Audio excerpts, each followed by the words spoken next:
After a terrible week at work, including being unfairly blamed by my boss for someone else's mistake, I arrived home only to find my driveway blocked by my sister-in-law Dorothy's car. I had to park 3 houses away because the street was lined with cars. Dorothy and I had never gotten along, so I wasn't thrilled to see her. Plus, my relationship with my wife, Sharon, hadn't been great lately. We hadn't been intimate in nearly a month.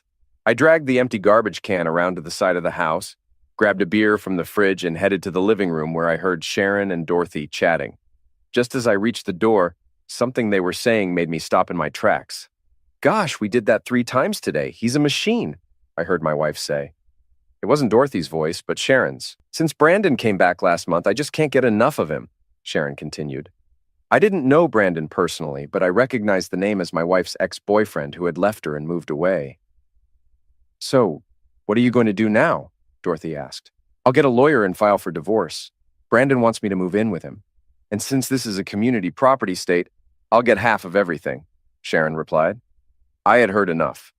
Numb, I realized why our intimacy had faded. She was with someone else.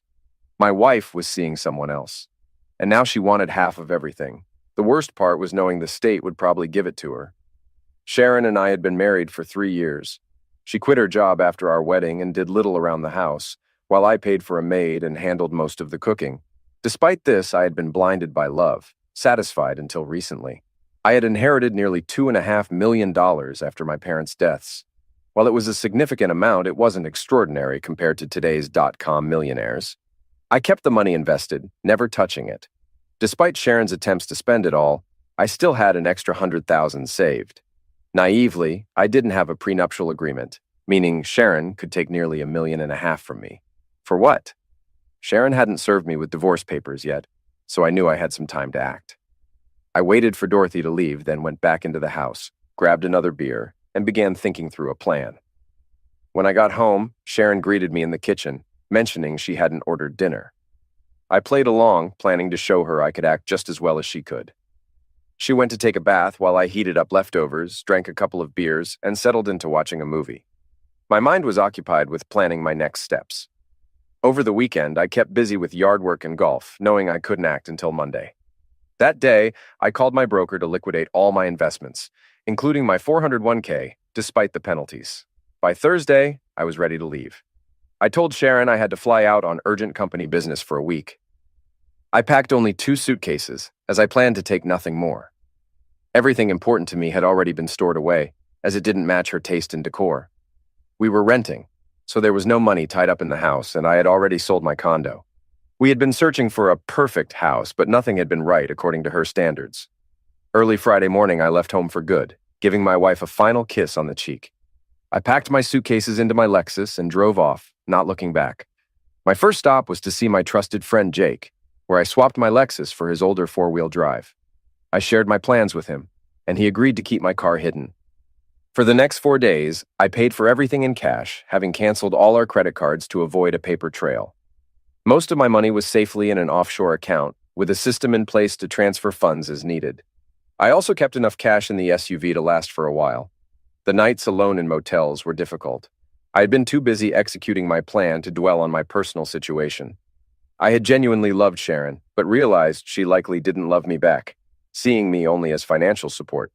I blamed myself for being foolish enough to marry her.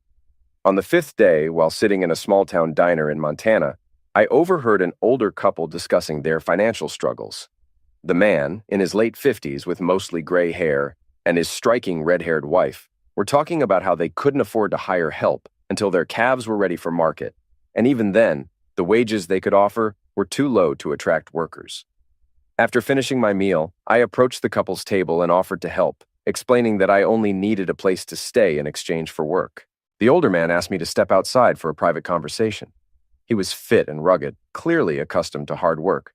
He questioned my motives, concerned that I might be running from the law or involved with a group trying to pressure him into selling his land.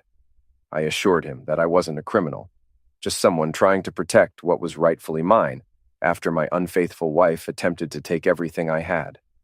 I needed a place to stay and was willing to work in exchange, covering my own expenses and leaving if I wasn't useful.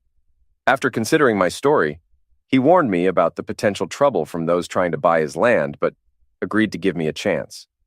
He asked about my ranch experience, and I admitted to having some, though I wasn't a seasoned cowboy. We shook hands, and Bill introduced himself. Back inside the diner, I met his wife, Colleen, who welcomed me warmly. She had a slight Irish accent, and both she and Bill were fit and attractive. Bill suggested I follow him to the ranch and stop at a general store to buy suitable clothes for ranch work. I appreciated his foresight and picked up enough gear to last the week. The drive to the Rocking Bee Ranch was about 25 miles. The property was well maintained, with a 2-story house, a barn, and several outbuildings. After helping unload groceries, Bill directed me to a small cabin where I could stay. The cabin was basic but clean, with a bed, table, wood stove, and bathroom. It wasn't luxurious, but it was a safe place to stay, away from Sharon's reach. When I stepped outside, Bill invited me into his pickup truck for a tour of the ranch. He owned nearly 6,000 acres, with 5,000 ideal for grazing and a few hundred acres dedicated to growing winter feed. The back part of the ranch was hilly, wooded, and accessible only by horseback, with mountains visible in the distance. Bill used to have 3 full-time workers, but now only Sam remained, who had worked on the ranch for nearly 30 years. During roundup seasons, Bill hired additional help. He dropped me off at the cabin at 5 o'clock and mentioned that I could connect to the internet wirelessly. I unpacked quickly, set up my computer, and checked my email. Jake had informed me that Sharon had reported me missing to the police, who were investigating. Jake was the only person who knew I had left, and even he didn't know my destination at the time. I had sent my resignation to my old job without informing them in person. Just before 6, I headed to the main house, where Bill welcomed me in. Colleen was setting the table, and Bill introduced me to Sam, a strong man around Bill's age. We sat down for a hearty dinner of pork chops, mashed potatoes, green beans, and homemade biscuits. During the meal, Bill shared that the ranch had been in his family for generations and spoke fondly of his daughter, Tina, who was finishing her doctorate and would soon return home. After dinner, I offered to help with the dishes, but Colleen declined. Bill reminded me that breakfast was at 5:30 and work started at 6. Before leaving, I borrowed the front page of the New York Times from the counter and later had Sam take a photo of me holding it. I emailed the photo to Jake, asking him to forward it to the police, explaining I had left on my own, hoping to avoid being listed as missing. That night, I slept soundly. The next morning, I woke early, joined Sam for breakfast, and was assigned to replace fence posts in the hills. Sam guided me to the barn, where I saddled a brown mare and we loaded supplies onto 2 mules. Bill handed me a Winchester rifle for emergencies, and we set off along the creek into the hills. As we rode, Sam and I got to know each other better. Sam talked about his own past, revealing that he had married right after high school and found his ex-wife with another man. In a fit of anger, he had nearly beaten the man to end. He served 5 years in prison, and upon his release, Bill was the only one who would offer him a job. The mountains were stunning in the morning light, with snow on the peaks. After a half-hour ride, Sam showed me how to replace fence posts and left me to work alone. I found peace in the surroundings and enjoyed a quiet lunch, watching wildlife. At 4, I finished most of the posts and discovered a tranquil pool with a waterfall on my way back. Back at the barn, Sam was impressed by my progress. After a steak dinner, I went to bed, exhausted. The next morning, sore from the previous day's work, Bill suggested I join Sam for the rounds instead. Sam's deep knowledge of the land was impressive. We spotted 2 calves separated from their mothers and decided to return with horses. Bill had already saddled them, and we guided the calves back to their mothers. That night, we had a hearty dinner. Feeling more energized, I engaged in conversation and learned more about Colleen. Her parents had moved to the U.S. from Ireland when she was 5. Her father had always been fascinated by Old West stories and had come to Montana, which explained her slight Irish accent. Even though she grew up in America, her speech still carried a hint of her parents' influence. The next morning, feeling better, I returned to replacing fence posts. Sam helped me load the mules, but I worked on my own, following the stream to my work area. With the experience gained, the work was less tiring, and I finished just before 4, leaving time to clean a few stalls before dinner. Over the next 2 months, I alternated between repairing buildings with Sam, setting up more fence posts, and checking on the cattle while riding the range. I was in the best shape of my life. We had a routine where Sam took Saturdays off, Bill took Sundays, and I had Mondays off for laundry and errands. I grew attached to everyone on the ranch. Sam was easygoing and friendly, Bill was honest and hardworking, and Colleen was kind, yet had a fiery side. They were a great couple. As Friday's breakfast approached, Colleen shared that her daughter would be returning home in a week. exciting both her and Bill. Later that day, I rode through the wooded area to check for cattle and followed the stream downstream. I arrived at the pool below the waterfall, got off the horse, and cooled off by washing my face and neck with the cool stream water.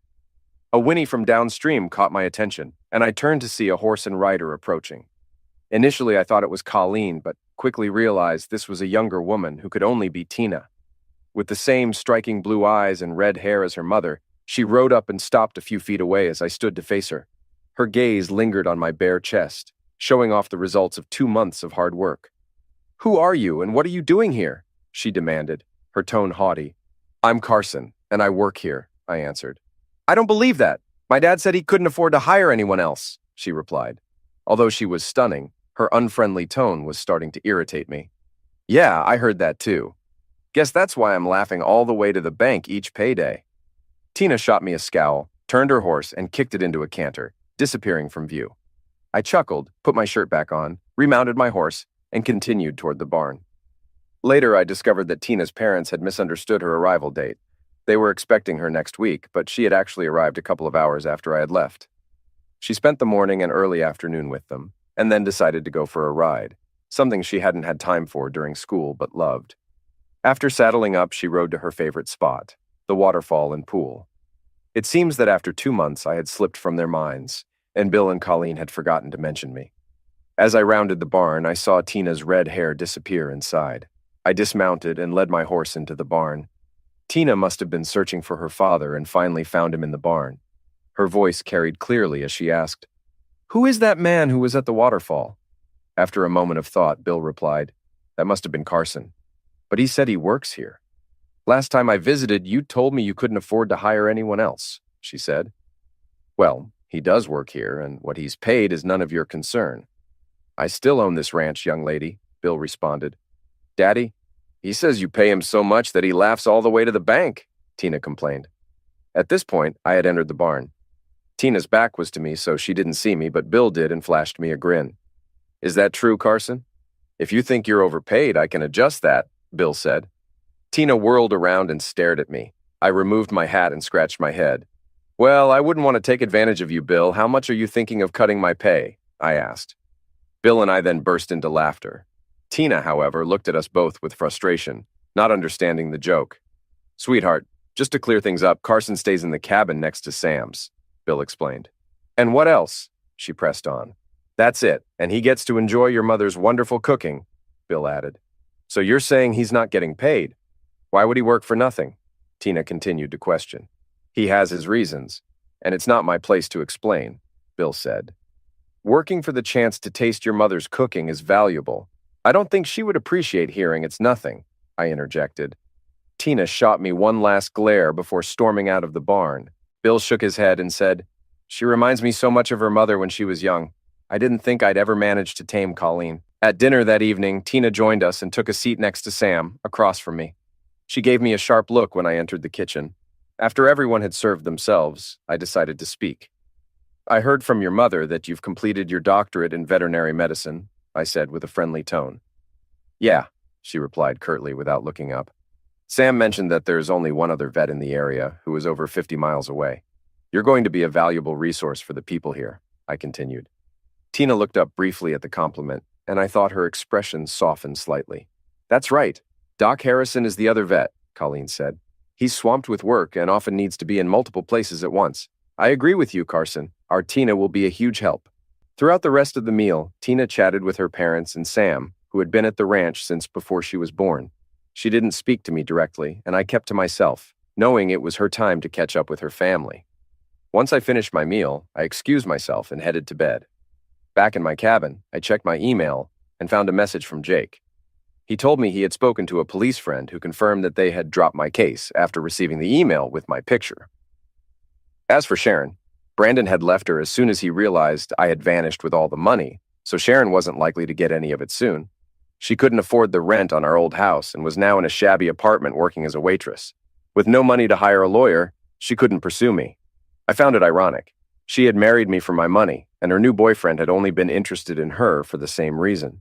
I was still working on replacing fence posts, though less frequently. Moving out of the hilly area allowed me to use a truck, making the work easier. The morning after Tina arrived, I packed the truck with posts and drove to my work site. At lunchtime, I realized I had forgotten my lunch. Deciding to skip the meal, I continued working until I heard a vehicle approaching. It was Tina in one of the ranch trucks, bringing me the lunch I had left behind. After handing me the bag, she stood nearby, watching me as I ate.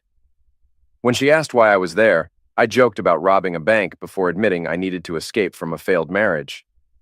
Tina seemed to understand and left without further comment. I reflected on Bill's earlier words about Tina resembling her mother in her younger days and wondered if anyone could truly tame her fiery personality. Dinner that evening was similar to the previous night, with Tina chatting mostly with her parents and Sam. Toward the end of the meal, a man, tall, dark, and handsome, arrived at the door. Tina jumped up with excitement when she saw him, calling his name and giving him a warm hug. They clearly knew each other well and were catching up on their lives.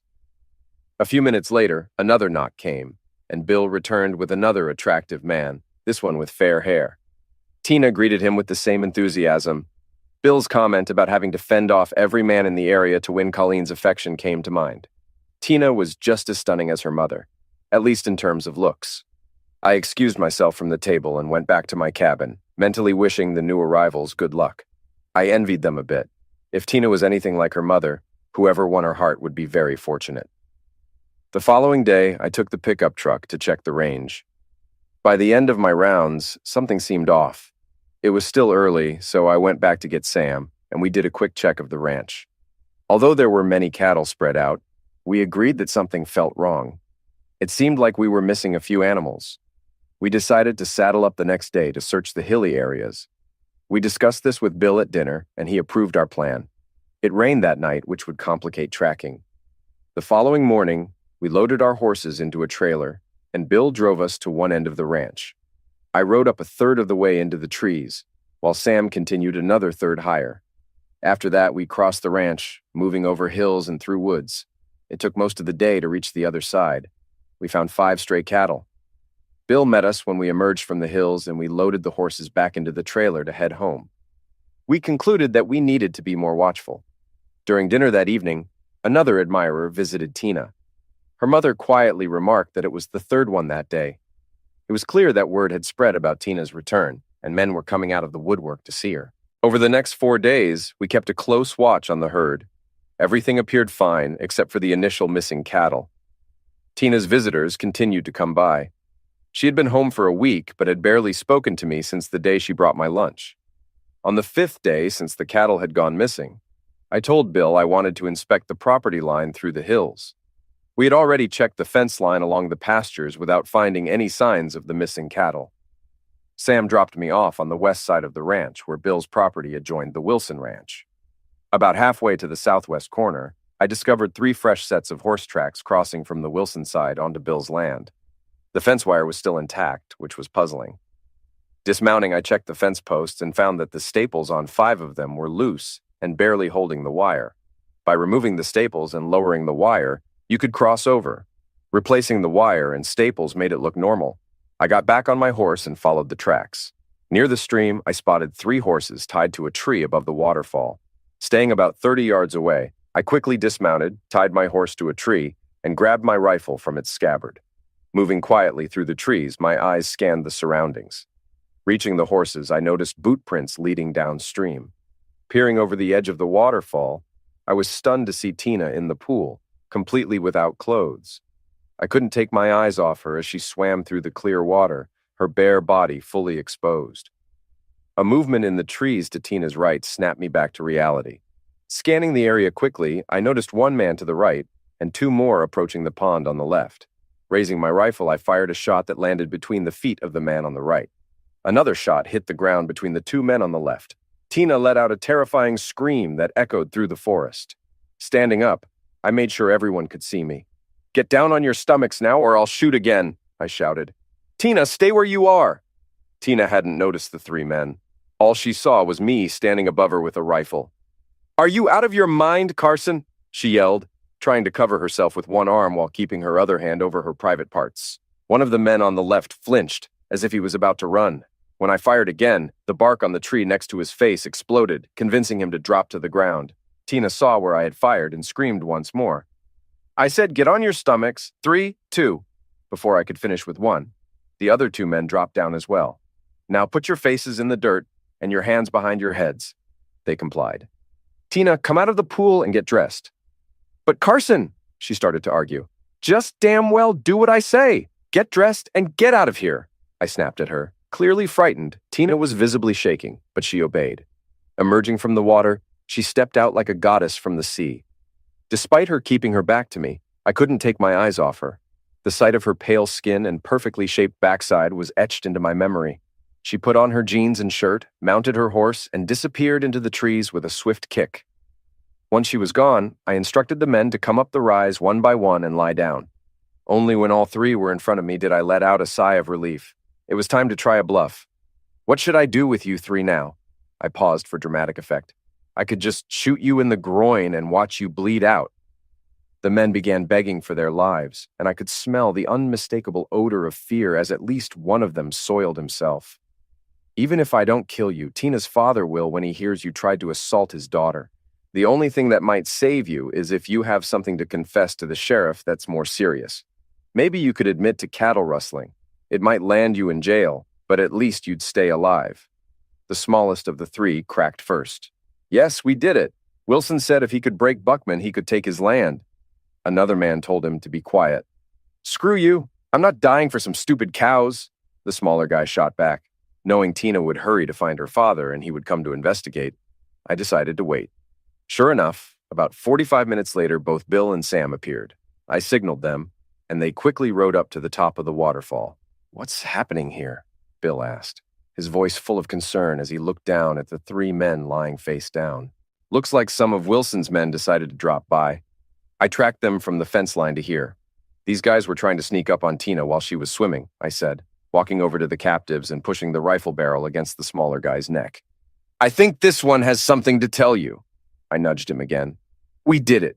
We took some of your cattle, but Wilson forced us, he sobbed. Bill tipped his hat back and grinned. You know, my grandfather used to just hang horse thieves and cattle rustlers. That seemed like real justice. Too bad we have to be all civilized these days. Sam watched the trespassers while Bill and I discussed our plan. We decided to escort them back down to the ranch. Bill and I followed behind with our rifles as the rustlers walked in front. Sam tied their horses together and brought up the rear. When we reached the barn, we put each rustler in a separate stall, but kept the doors open so we could see them, though they couldn't see each other. Bill went to call the sheriff from the house while Sam and I stayed on guard. The sheriff arrived in less than 30 minutes, speeding up the long driveway. Bill and I met him outside and explained the situation. I suggested we let the sheriff question the smaller man first, and he agreed. I quickly brought the prisoner outside. The smell made it obvious who had soiled himself. At first, the rustler was reluctant to talk, seeming to have second thoughts about his confession. Bill, it looks like we just have a case of trespassing here, the sheriff said. It's a waste of my time to deal with this. I could just leave them here and let you handle it as you see fit. The smaller rustler, now terrified, began to talk. The sheriff got the full story and called for backup. Soon, a line of sheriff's vehicles began arriving at Wilson's ranch. The ranch, which was about 16,000 acres, had been pinpointed thanks to the rustlers' information. They located nearly 100 stolen cattle branded with the rocking bee. By the end of the day, Wilson and his crew were behind bars. Due to all the commotion, it was after 9 before we finally sat down for dinner. Tina was at the table but kept her gaze fixed on her plate. What were you doing up there? Bill asked, not having had much chance to speak with her earlier. I was just swimming. I didn't think anyone would come and spy on me, Tina said, giving me an accusing look. Tina, I started. I wasn't spying on you. I followed the tracks of the horses to the stream. And think about it. What would have happened if I hadn't been there? Those guys weren't planning to have a nice chat with you when they saw you swimming without clothes. Tina's face turned bright red. Thank goodness you arrived when you did, Carson, Colleen said. I shudder to think what could have happened otherwise. The conversation quickly moved on as everyone ate their dinner. We had to wake up early the next morning. After leaving the kitchen, I was halfway to my cabin when Tina called out to me. I paused and waited for her to catch up. So, did you enjoy the view today? She asked, sounding irritated. It seemed she wasn't going to show any gratitude. Let's just say I'd be lying if I said it wasn't breathtaking, I replied. Tina responded with a dismissive noise and turned sharply to head back toward the house. I stood there shaking my head, thinking there must be something about me that really annoyed her. The following day, Bill had to go to town to file formal charges against Wilson. It would be several days before we could return the stolen cattle to their rightful place. The prosecutor needed to complete all the paperwork first. Sam and I spent the day repainting some of the outbuildings. Tina didn't join us for lunch, which I didn't mind. Bill returned in the early afternoon but waited until dinner to update us. He explained that since this wasn't a capital case, Wilson and his crew would be released on bail. Bill didn't expect them to cause more trouble but advised us to remain alert. Then he looked at Tina and grinned broadly. "If you're planning to swim without clothes again soon, you might want to bring Carson along to keep an eye on you," he joked, laughing as he teased Tina. Tina's face went red, and she got flustered, kicking her chair back and quickly leaving the room. Bill and Sam burst into laughter, and even Colleen chuckled. I found myself laughing too. Once things settled down, we continued eating. Bill wasn't done with his teasing, though. "Carson, I truly appreciate what you did. Wilson could have really hurt the ranch financially. You're absolutely worth every cent I pay you," Bill said. We all had a good laugh at that. 3 days later, Bill got the news that he could retrieve his cattle. We loaded 3 horses into a trailer and drove to the main gate of Wilson's property, marked as the Flying W Ranch. A sheriff's escort took us to where the stolen cattle had been held. Colleen joined us to drive the truck and trailer back after we unloaded the horses. Bill, Sam, and I began guiding the cattle back to his ranch. It felt like something out of a Western film with us driving the herd. When we approached the Rocking Bee Ranch, I went ahead to loosen part of the fence so the cattle could cross. Once all the cattle were safely back on Bill's side, we fixed the fence and rode back to the main house, satisfied with our work. Tina had applied for her veterinary license, which usually took about 45 days to process. Until then, she was only able to take care of the animals on her father's ranch. I saw her around occasionally and at meal times. She still ignored me, but whenever I could catch her eye, I'd flash a big grin and wiggle my eyebrows, which always made her blush. 2 weeks after the waterfall incident, we happened to be in the barn at the same time. "Been swimming lately?" I asked, wiggling my eyebrows playfully. Tina walked right up to me and stared daggers. "Why do you have to be such a jerk?" she shot back. I shrugged and grinned. "And why are you such a grouch?" I replied. Her right hand started to move toward my face, but I was faster and grabbed her wrist before she could hit me. She tried to strike me with her left hand, but I caught that wrist as well. Pressing both of her hands behind her back, I held them there, forcing her body against mine. Slowly, I lowered my face until my lips were just an inch away from hers. Tina's eyes were wide as she watched me, but she didn't try to pull away. "If you were my woman, I'd put you over my knee and give you a spanking," I whispered. Tina gasped loudly. "You wouldn't dare," she said, trying to pull back. Suddenly, I let go and she fell backward, landing on her bottom. "It's not about daring. It's that I've just gotten rid of one woman who didn't care about me, and I'm not going to waste my time with another one," I said. Up until now, Tina had always been the one to walk away. This time, it was my turn. I walked out of the barn, leaving her sitting on the ground with her mouth open. Until supper, I didn't see her again. She didn't talk to me, but I noticed her giving me a look I couldn't quite figure out. Not that I claimed to understand women anyway. My marriage to Sharon showed that. The next day, while I was cleaning out the stalls in the barn, Bill came in. Since it was Sunday and his day off, I knew he wasn't there to work. I wondered if Tina had told him about what happened yesterday and if he was here to tell me to leave. I stopped working as he approached.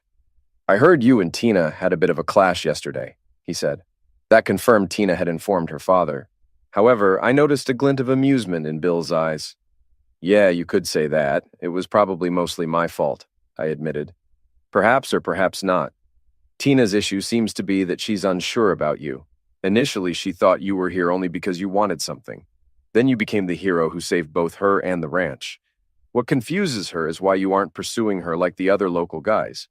Tina, like her mother at her age, is used to having boys wrapped around her finger. She's had several boyfriends, but they never lasted. I don't think she had much respect for them.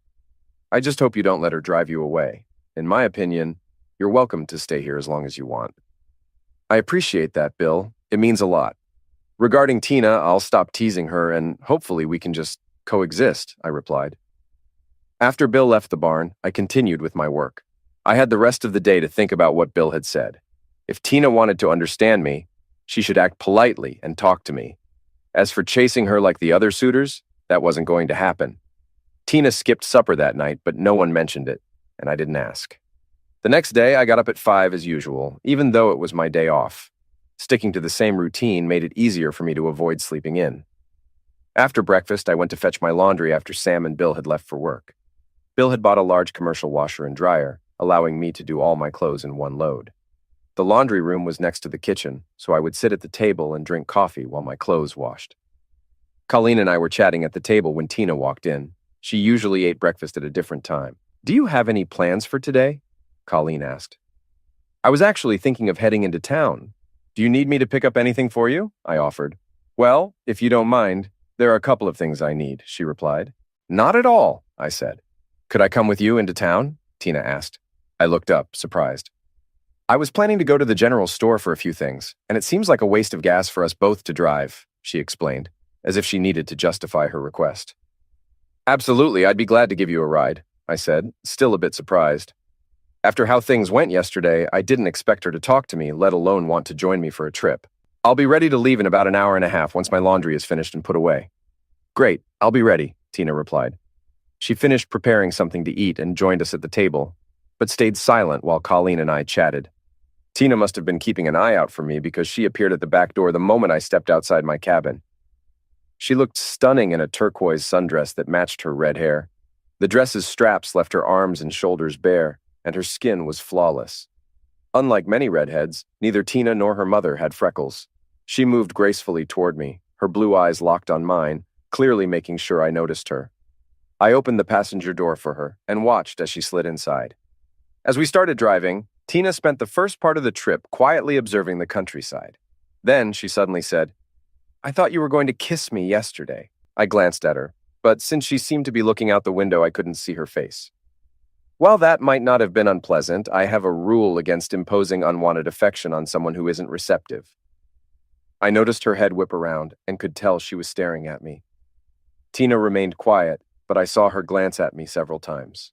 We arrived at the general store, went inside, and I picked up a couple of new pairs of jeans and shirts. Tina had a list of items her mother needed, and an hour later we had everything packed and ready to go. I needed to make one last stop at the hardware store to grab a few things for Bill, but it was lunchtime, and I was hungry. I suggested we stop and grab a bite to eat, and Tina agreed. We pulled into the same diner where I had first met Bill and Colleen. We chose a table across from each other and ordered our meals. The silence between us made me think that maybe I should have gone to the hardware store first and then returned to the ranch. At that moment, the door swung open and 3 men walked in. I recognized 2 of them as guys who had been pursuing Tina. They headed straight for our table, with 2 of them taking seats on either side of Tina, while the third stood behind me. They completely ignored me and began talking to Tina. I stood up and told the man standing to take a seat. As I moved to the next table, I caught Tina's annoyed look. When the waitress brought our food, I asked her to place my meal in front of me. I ate quickly, trying to ignore the conversation at Tina's table. After tossing some cash on the table to cover our meals, I got up. Tina had barely touched her food. "I'm heading to the hardware store now. I can swing back by here later to see if you're ready to go," I said, interrupting their conversation. Tina pushed her plate aside and stood up. "No, I'll come with you. It was nice seeing you guys again, but we have to go," she said. The guys at the table tried to protest, with one even offering to drive her home.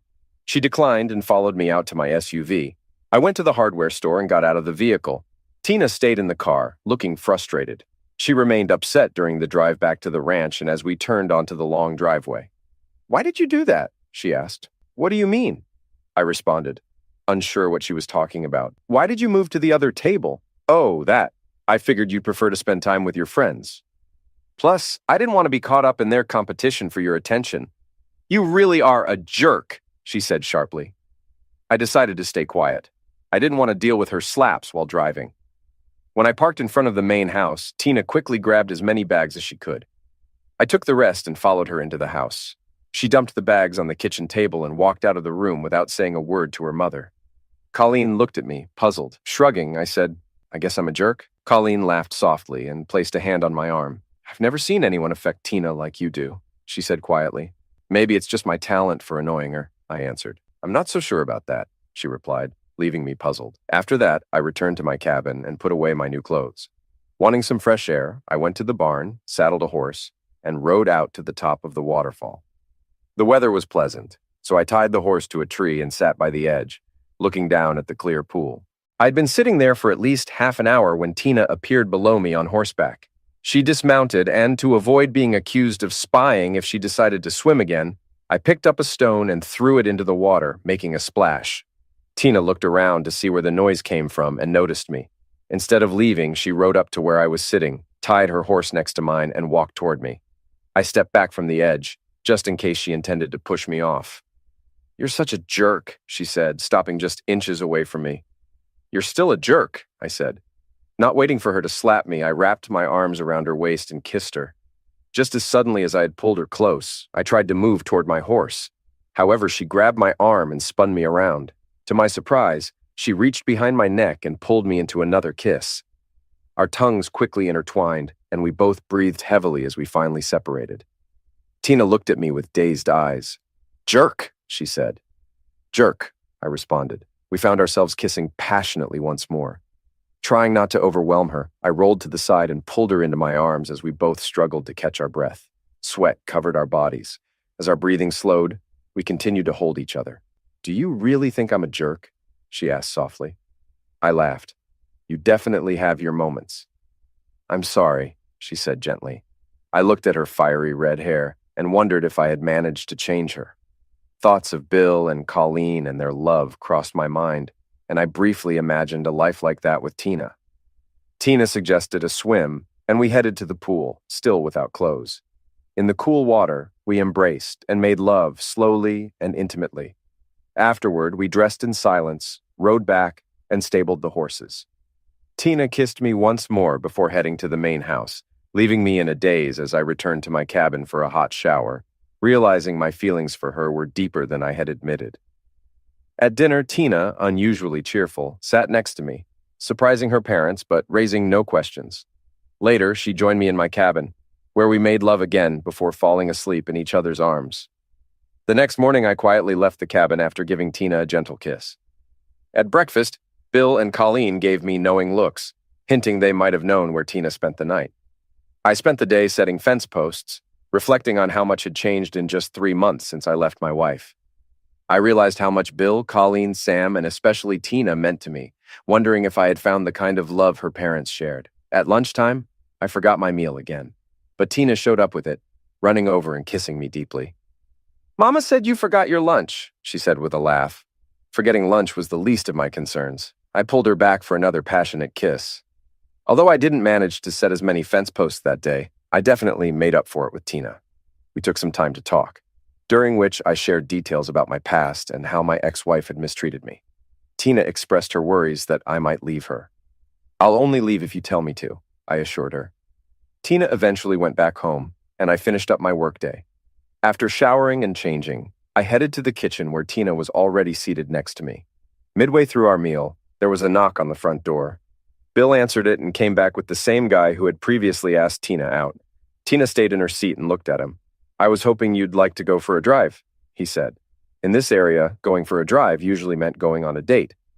"I appreciate the invitation," Tina replied, "but I don't think my boyfriend would be happy about it." She leaned over and kissed me on the cheek. The guy, looking embarrassed, mumbled something and left.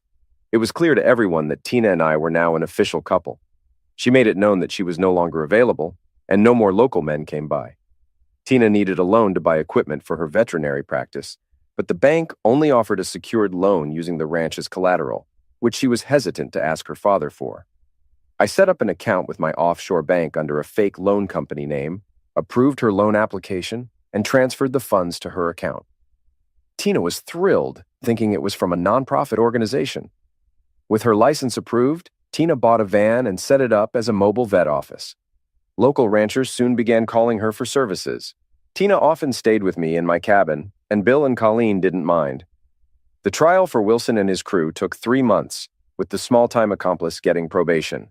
The 5 other workers received 5-year prison sentences, and Wilson, the ringleader, got 10 years and a $50,000 fine. After Wilson was sent to prison, I started looking into him and his ranch. He was single with no local family, and with his workers imprisoned, no one was left to manage the ranch. I came up with a new plan, But before I could act on it, I needed to finalize some old business first. I had to get a divorce, and I was determined not to let Sharon take half of my money. I reached out to my friend Jake for help with this. Instead of emailing, I called him and asked him to speak to Sharon on my behalf. Jake was to tell her that I wanted to offer her a settlement of $50,000 in exchange for a divorce. If she refused the offer, she would never hear from me again and would get nothing. Initially, Sharon tried to act innocent, questioning why I left and why I wouldn't come back. That changed when Jake revealed that I knew about her affair with Brandon and her plans to divorce me. Realizing she was out of options, Sharon accepted the settlement since she was still a struggling waitress. Returning to Texas was necessary for me to hire a lawyer and get the divorce papers prepared. Tina wasn't happy when I told her about my trip. I assured her that closing this chapter was essential for me and promised I'd come back. Although I intended to drive to the airport and leave my car in long-term parking, Tina insisted on driving me and wanted to be there when I returned. Leaving behind my SUV and most of my belongings, taking only a suitcase, seemed to comfort her a bit. I departed on Sunday, and Jake picked me up from the airport upon arrival. I stayed with him, his wife, and their 2 kids. I made sure to call Tina every night. By Friday, I had completed all the necessary paperwork. Jake took Sharon to see my lawyer, who explained that she would receive $10,000 now, and the remaining $40,000 in 60 days after the divorce was finalized. My lawyer showed Sharon the check he would hold until the judge's decision. She signed the papers and received the initial $10,000. I never had to meet Sharon in person. Then I considered the items I had in storage, including keepsakes and heirlooms from my parents, as well as yearbooks and other sentimental belongings. Deciding that I didn't want to make another trip for them, I rented a moving van and packed it up. Tina nearly panicked when I told her I wasn't flying back. I had to reassure her, and once I explained that I was bringing back everything that mattered to me, she became excited about my return. Covering the 1,600 miles took me 3 days of intense driving. By Tuesday evening, I arrived at the Rocking Bee Ranch. Everyone gave me a warm and enthusiastic welcome. That night, Tina kept up the celebrations until early morning, and we finally fell asleep, both exhausted. With my plan nearly complete, I needed to visit the prison where Wilson was held. My goal was to convince him to sell me his ranch. Initially, he refused, but I persisted in presenting my case. He would be locked up for at least 7 years, even with good behavior, before being eligible for parole. Without anyone to manage his ranch, it would likely fall into disrepair. His cattle might die from neglect during the winter, and after his conviction, he would likely be shunned by the local ranching community. Realizing his situation, Wilson agreed to my offer. At least this way, he would have something to start with when he got out. Finding the necessary financing was the next step. I transferred my money back into the country, confident that Sharon wouldn't risk her $40,000 by acting recklessly. I negotiated a purchase price of $5 million with Wilson, which was below its actual value, making it easier to secure financing. I made a $500,000 down payment and financed the remaining amount, taking a month to finalize everything. Keeping my activities a secret was challenging, but I told Tina and Bill that I had personal matters related to my assets to handle. These tasks only took a day or 2 each week. I set up a corporation and registered the land under the business name. With summer ending and fall approaching, I hired someone to harvest the hay on the property and brought in 4 workers to live on the ranch and manage it temporarily. The most skilled worker was appointed as the temporary foreman. I informed him that, for a while, I would be an absentee owner, though I'd be nearby. He could always reach me by phone, and I planned to visit the ranch regularly. The last part of my plan was to have the main house renovated. Although it was a 2-story, 5-bedroom home, it needed updating. Despite Tina's growing frustration with my secrecy about my activities, our relationship continued to thrive. My feelings for her deepened daily, and I sensed that she felt the same way about me. Her veterinary practice was prospering, though it required her to travel frequently, which she didn't mind. There was a moment when I almost revealed everything to her. After returning from checking on the renovation, she confronted me. "What's going on, Carson? Are you seeing someone else?" she demanded. "Absolutely not. I promise there's no one else. I have some things to handle, but I'll explain everything soon." "I love you, Tina, and I'm asking you to trust me." "Trust in our love," I reassured her. As she searched my face for honesty, her expression softened. "Okay, Carson, I trust you. But you'd better tell me what's happening soon, or I'll kick your ass," she warned. I pulled her close and kissed her passionately. Spring had arrived, and the main house renovation was finished just in time for calving season. It was now time to execute the final part of my plan.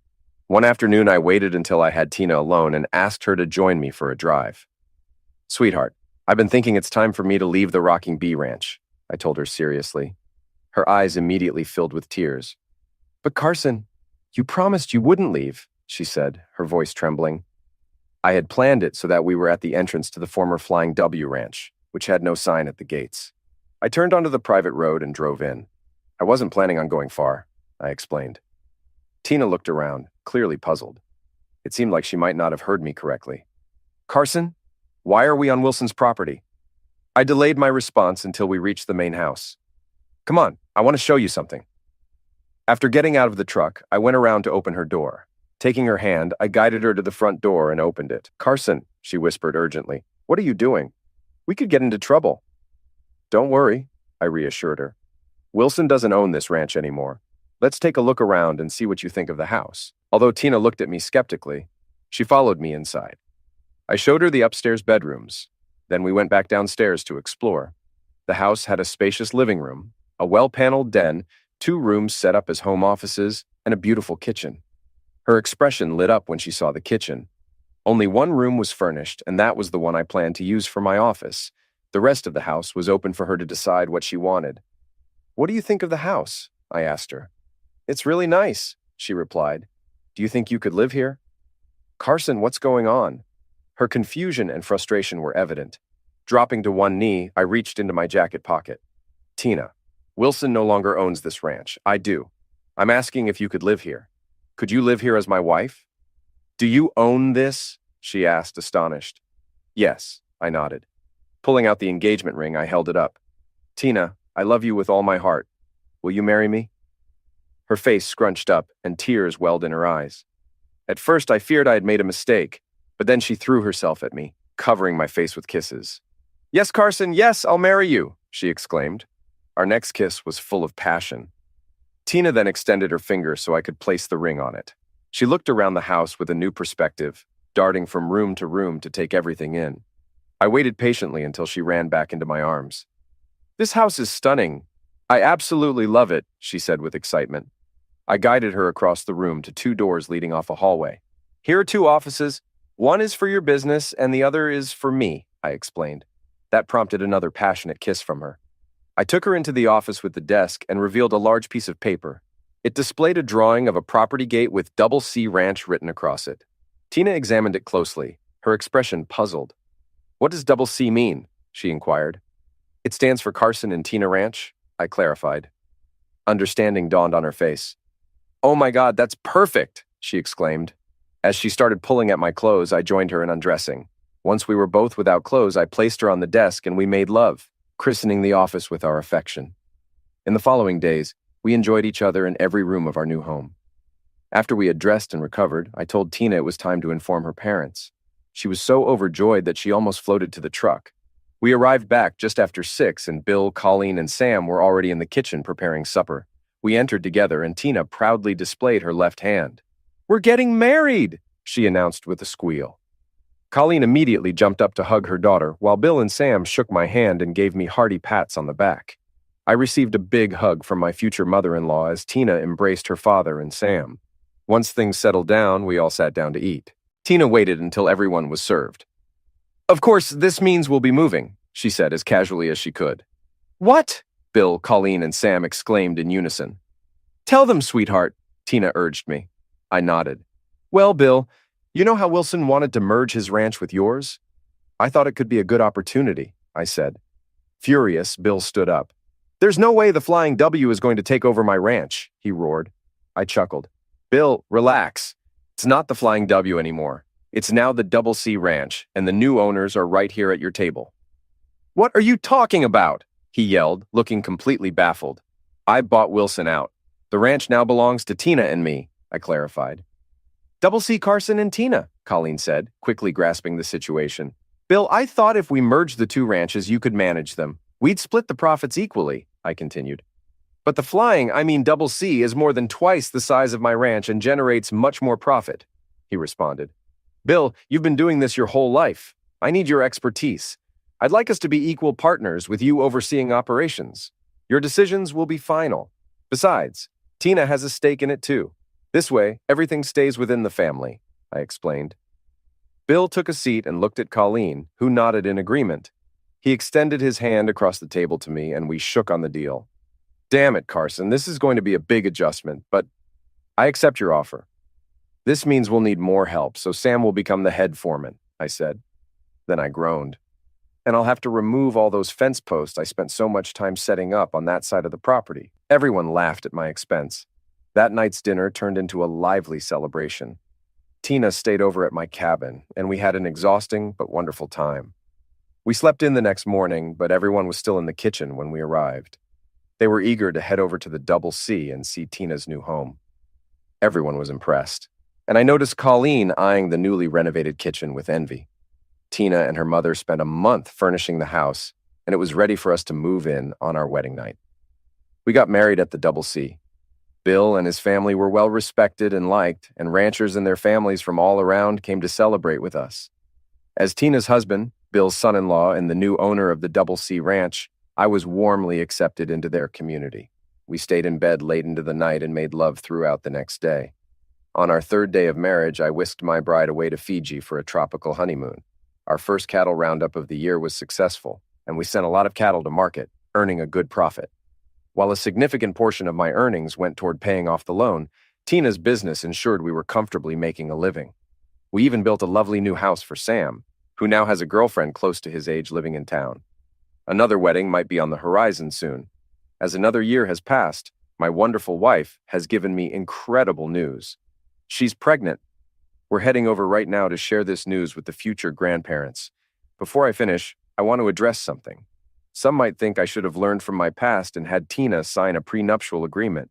But if you knew Tina, you'd understand she's nothing like Sharon. She puts in hard work at her job and also manages our home. Like her mother, Tina showers me with love every day. Her affection is solely for me. Each time I gaze into her blue Irish eyes, I see that love reflected back.